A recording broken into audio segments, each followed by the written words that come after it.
Greetings and welcome to Maple Leaf America on the bus with the Central Hockey League, brought to you by Boston Pizza. This week, we begin a series of programs looking at the Oklahoma City Blazers and the Tulsa Oilers, an ancient rivalry by minor league hockey standards.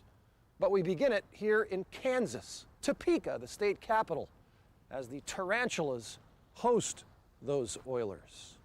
Stay with us. Maple Leaf America is next.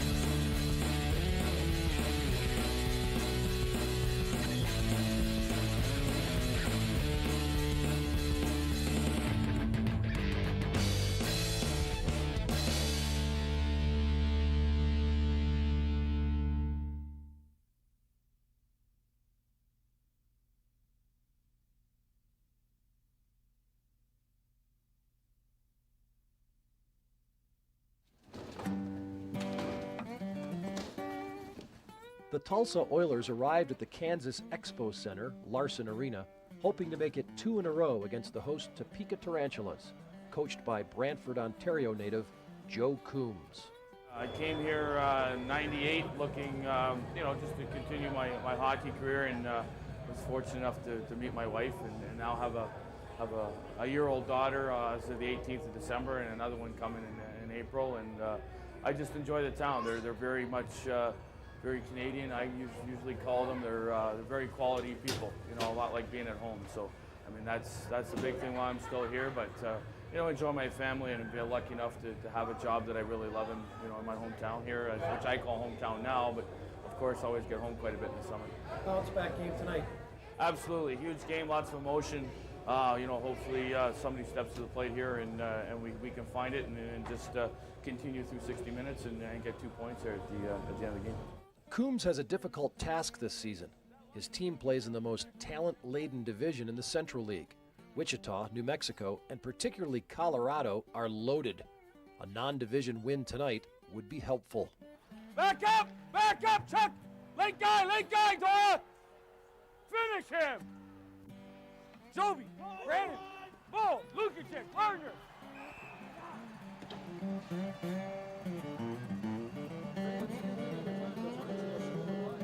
Nice job, man. Nice job. Lukey. Bring Vin.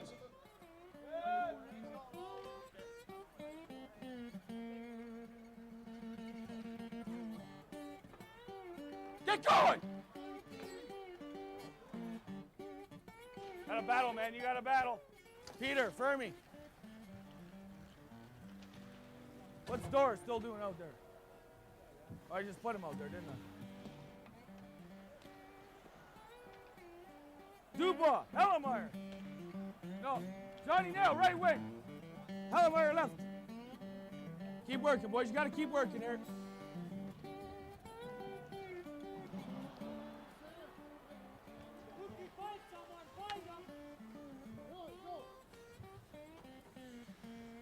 Run that over. Joe's Tarantulas lost the night before 4-1 to the Oilers.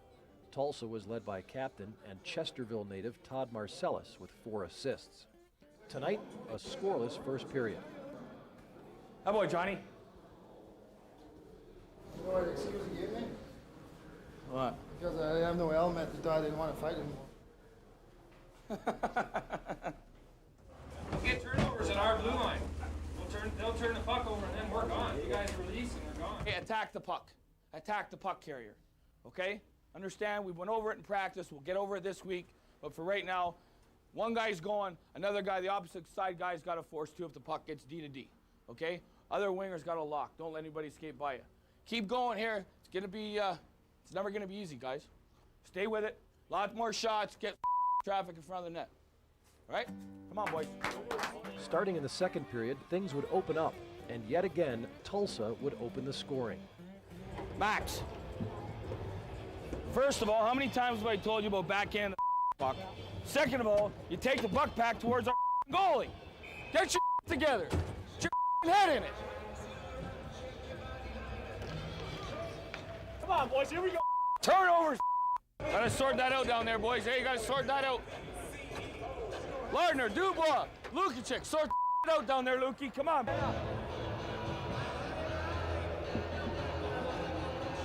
Lukey, you're a right winger. Stay on your point.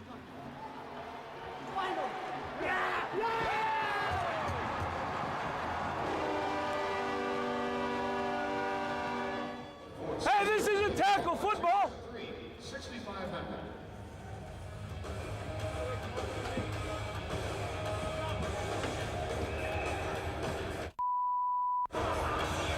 What are you calling here?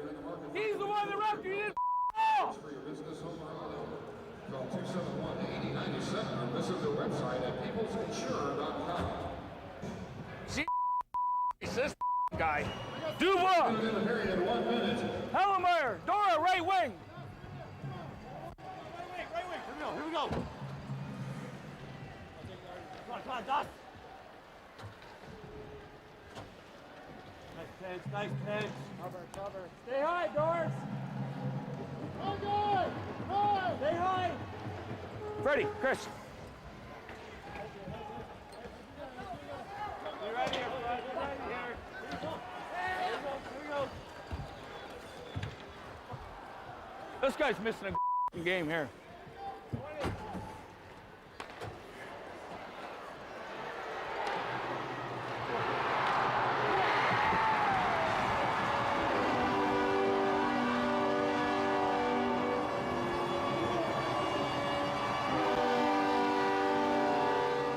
With the surge in momentum, a 2-1 lead for Topeka after 2. That was a goal. Kidding me? I hate I just let it look at him. Puck went up, not down. When we come back, the Oilers come back. Also, we get a first-hand look at the shootout solution. And we head to Tulsa.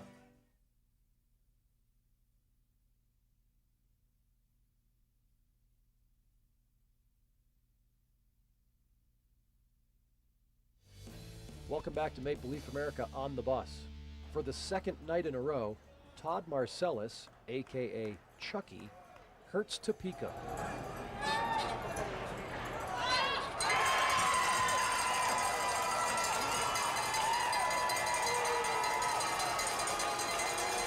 Game ends up 2-2 after regulation, and following a scoreless 5-minute 4-on-4 overtime, as in most minor leagues, the game will be decided with a shootout. Many hockey fans insist it's the only way to go in the regular season to make sure one team gets an extra point.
Tulsa coach Butch Cable, an American-born, former minor league journeyman, celebrates 4 points of a possible 4 from the 2 games in Kansas. 500, we move forward from here. Billy Ruggiero, that away, kid. Woo!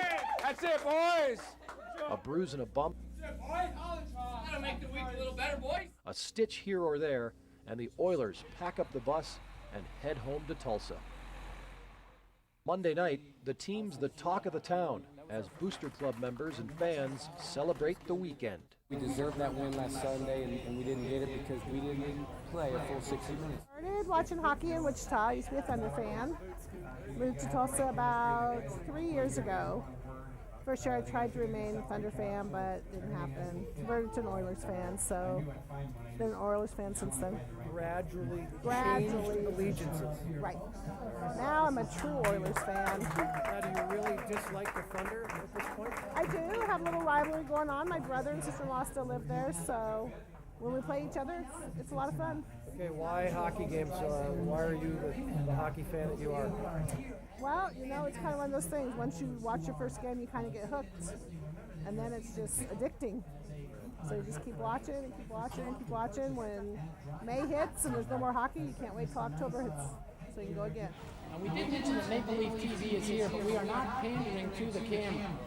We would not do any cheap stunts to get ourselves on Maple Leaf TV. You would never accuse us of doing any cheap, dirty stunts just to simply get on TV. We love the Leafs. I was going to say, two solid, diehard St. Louis Blues fans. Now we're looking for Matt Sundin jerseys. People of Oklahoma are friendly. They welcome you with open arms, and we just love it here. And our second daughter was born here, and we'd love to make it home if at all possible through the visas. So it's something I'm going to look at and further on after I'm done hockey. But if it doesn't work out, I'll enjoy coming back to Canada for my family and friends. But if it does, we sure would love it here. Tell me about Chucky. What is Chucky? Oh. Who the hell is Chucky? How'd you guys find that out? No, that was it's something where, I've never admitted it on air, but I basically lived with my name for my whole life until my first year pro in New Mexico, and a guy I was going to buy a computer or something, and the guy one of my teammates looked at my birth certificate, and it said Charles Todd Marcellus, and right there he looked at me and said, "Oh, are you Chucky?" And the next day in the locker room, it just evolved from there, and then that's how I went by Todd my whole life and never showed Charles. I didn't really like it, and still I don't know what my mom was thinking, but anyways, it's something that now everyone calls me it, so it's great, and I don't mind it at all. Chucky scored big with a promotion you'd likely only find in the Central Hockey League. A hat trick Here for the cowboy shots. earned him an authentic Stetson cowboy hat. We had a new promotion this year. If you get a hat trick, Drysdale's, which is a huge cowboy store here in town, they provide a cowboy hat for those who get a hat trick. Did you do the hat trick thing? Yeah, did Mark not call you? So I was fortunate enough to get one a couple weeks ago, and just so happened, they asked me my head size, and no idea. I'd never sized a cowboy hat before, and so our trainer said, "Well, you look to be about a 7 1/4," and so I said, "Sure," and they gave it to me, presented it to me on the ice. It was a little bit big, so we're gonna have to go back and exchange it. I guess I'm a 6 7/8 maybe, or something like that. It's a great hat. Can you imagine me riding my horse in Ontario with that thing? How big is it? They made this especially for us. This is a 7 Quarter. 7 1/4. Let's see. And it's too big. You need a 7. It's too big. He needs about a 7. 7, yeah. You love playing hockey? yeah, I love it. But you do have teeth.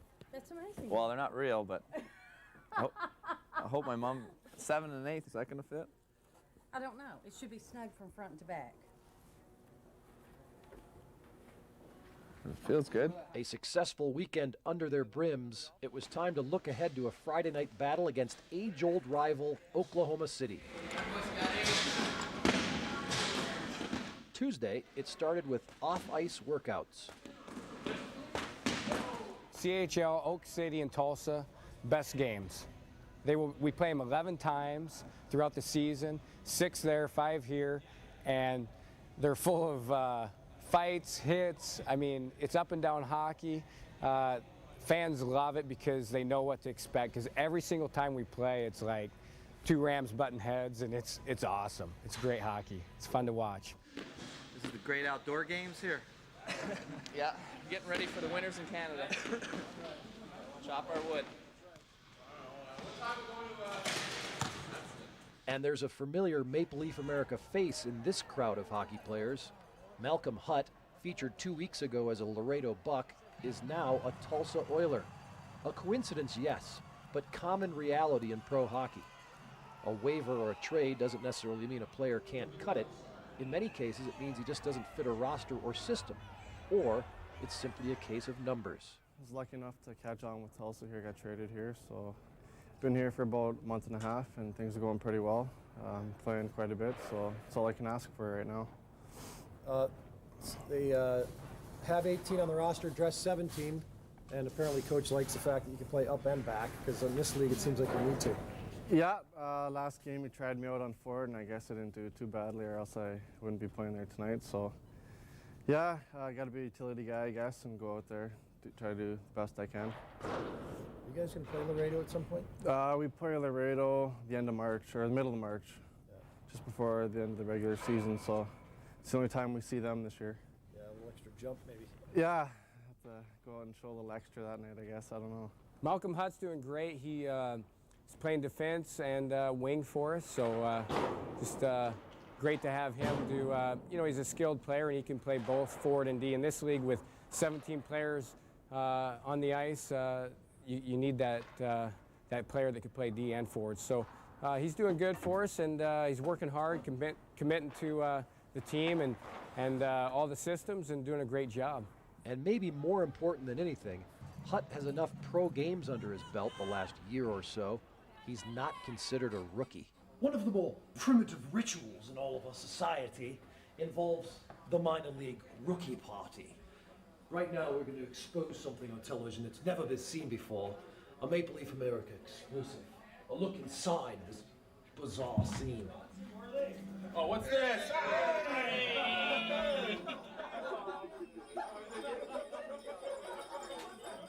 Alrighty then. We'll be right back on Maple Leaf America on the Bus.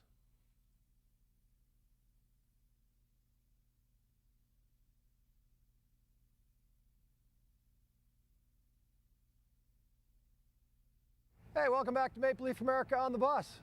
Hey, you met my buddy from Tulsa?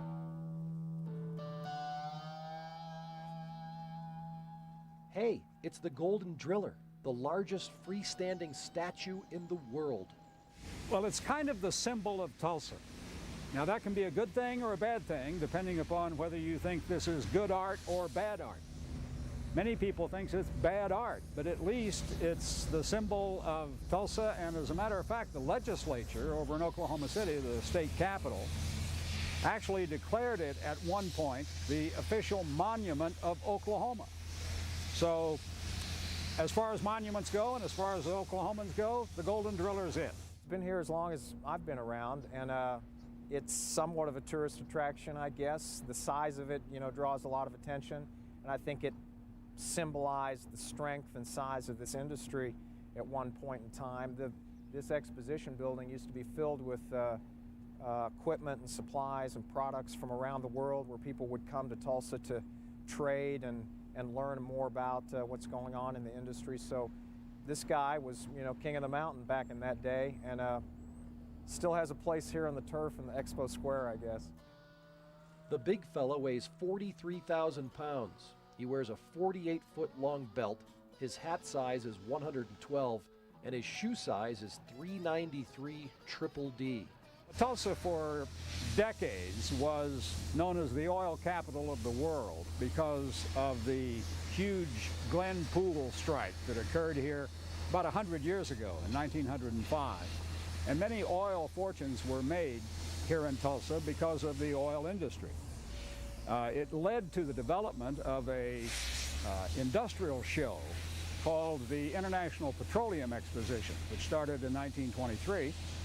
And by 1956, when they had this exposition every 3 or 4 years, they decided they wanted some kind of logo, monument, symbol for it. And that's when the Golden Driller first went up.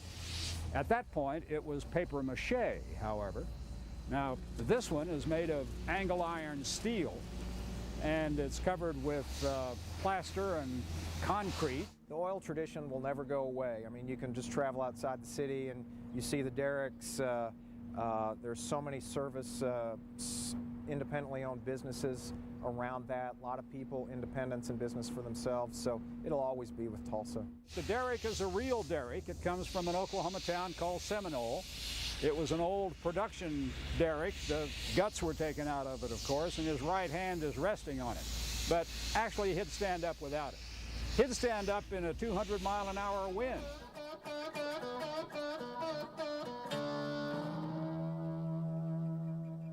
Unfortunately for the big guy, his little cousins on skates, the Oilers, wouldn't fare that well later in the evening against their dreaded rivals from downstate. The Oklahoma City Blazers were boarding a bus, ready to come up and put a hurtin' on them.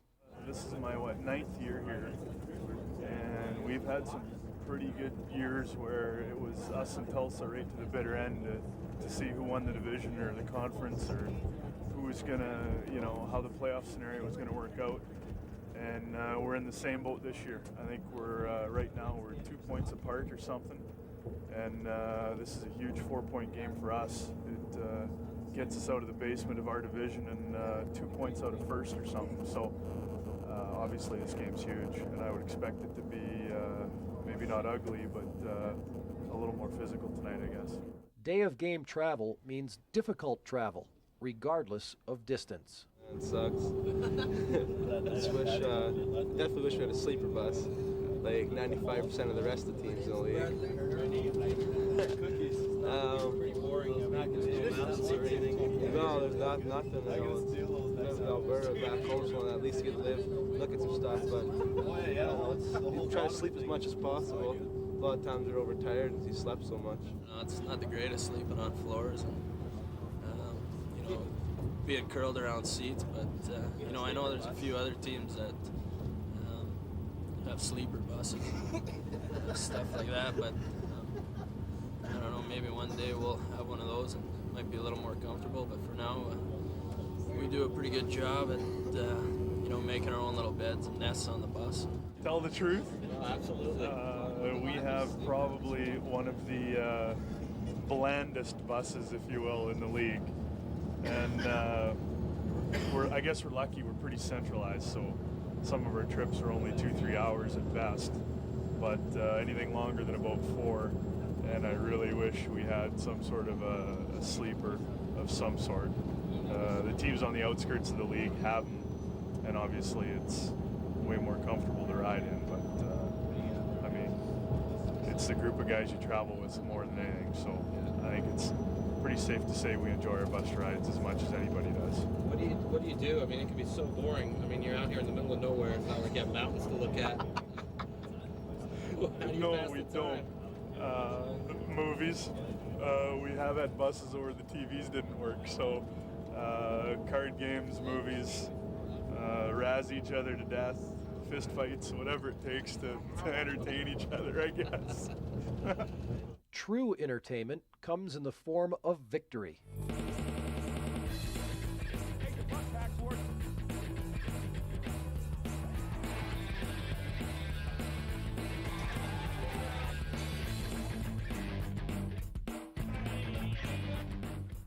Next week, the rivals clash. Watch him, Bo. He's going to get something going here. I'm pretty sure about it. As soon as this puck drops.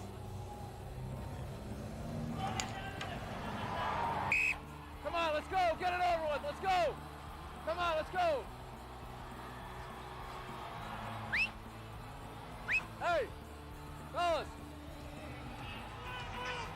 Fellas, move to your bench.